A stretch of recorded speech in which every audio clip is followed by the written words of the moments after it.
Bismillahirrahmanirrahim. Assalamualaikum warahmatullahi taala wabarakatuh. Okey, kita sambung dalam bab seterusnya yang berkaitan dengan bab sebelum ini. Kita sambung dalam bab kaedah-kaedah asas fiqh. So, hasil pembelajaran diharap lepas ini semua akan faham kaedah-kaedah asas fiqh dan kepentingannya. Yang basic aja ya. Seterusnya faham kaedah penetapan hukum melalui kaedah asas fiqh dan mampu mengaplikasi kaedah asas fiqh dalam menangani isu contemporary sains dan teknologi.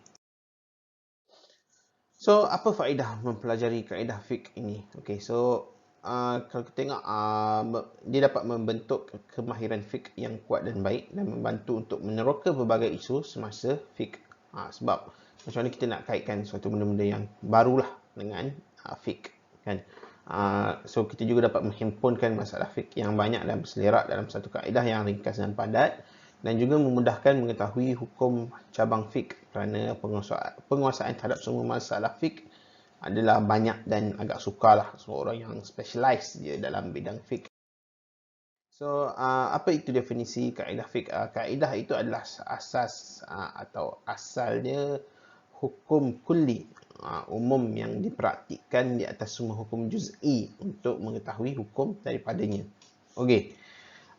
Fiqh itu adalah mengetahui suatu perkara yang berkaitan dengan hukum-hukum syarak yang berbentuk praktikal dengan mendalam dan terperinci yang diambil daripada dalil yang terperinci. Okey. So, kaedah fiqh ini adalah kaedah fiqh dalam perundangan Islam yang menjadi asas untuk memahami dan mengembangkan fiqh Islam berkaitan dengan kaedah hukum. Okey, so apa kepentingannya? Adalah satu sumber hukum dan hujah sokongan. Dia sandaran hukum iaitu mafsadah dan maslahah, dan satu penetapan hukum untuk sesuatu yang belum ada hukum, dan juga penyelesaian hukum sesama manusia. Okey, 5 kaedah asas fiqh. Okey, yang pertama al-umur bimaqasidiha. Okey, segala urusan berdasarkan niat. Yang kedua, al-yakin la yuzal bisyak. Keyakinan itu tidak hilang dengan keraguan. Yang ketiga, al-musyaqqah tajribat taysir. Kesukaran membawa kemudahan. Yang keempat, ad-darar yuzal. Perkara yang memudaratkan dihilangkan. Dan yang kelima, al-adah al-muhkamah. Adat dijadikan hakim. So, kita akan go one by one untuk 5 kaedah asas. Okey. So, yang pertama, al-umur bimaqasidiha. Segala urusan itu berdasarkan niat. Biasanya kita dengar hadis lah, innamal a'malu binniyat, kan? Apa yang kamu kerjakan itu segalanya berasaskan pada niat. Okey. So, segala perkara itu dinilai dengan meninjau kepada niat dan matlamat akhir. Okey. Dan niat itulah yang menentukan sama ada perbuatan kita itu mendapat pahala atau dosa. Dan niat adalah memainkan peranan penting dalam menentukan hukum sama ada halal atau haram. Okey. Perbuatan yang menyebabkan perkara ibadah, okey, niat itu dikira sebagai rukun yang menentukan ibadah itu sah atau batal, diterima atau ditolak. Okey. Dan dalam perkara yang melibatkan perkara muamalat atau munakahat, niat itu menjadi penentu perbuatan tersebut. Dia sama ada mempunyai niat amal ibadat, maknanya kita akan dapat pahala, atau dia salah satu dosa, satu maksiat yang kita akan dapat dosa. Okey.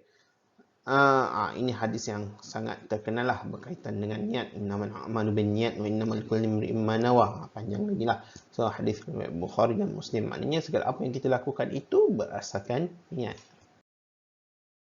Okey. Okey, dan seterusnya kita tengok dalam pembahagian hukum, contohnya orang yang memerah anggur. Okey. Kalau memerah anggur berniat untuk buat cuka anggur, hukumnya jadi harus. Tapi kalau berniat untuk buat arak, dia jadi haram. Bagaimana contoh dalam air mutlak? Air mutlak, kalau kita minum air mutlak berniat untuk minum arak, dia jadi haram, kan? Atau buat rawatan moden contohnya, berniat untuk dapatkan zuriat, dia harus, tapi ada syarat dia seperti yang kita telah bincangkan. Bagaimana pula penggunaan plastik? Penggunaan plastik kalau nak jadi cantik, mungkin ada satu isu, tapi kalau niatnya untuk merawat luka kebakaran, dia jadi harus. Bagaimana pula dengan awet niat contohnya, awet mayat, awet mayat, ini biasa berlaku. Jadi pelajar perubatan dia nak nak bedah dia akan bedah mayat kan. So awet mayat itu kalau niatnya untuk belajar perubatan, dia adalah satu hukum yang harus. Begitu juga kalau kita di makmal, kita akan gunakan haiwan, contohnya tikus atau katak kan, untuk uji kaji. Maknanya kalau niatnya untuk uji kaji, dia jadi satu hukum yang harus lah. Maknanya kita bukan nak membunuh dia sesuka hati.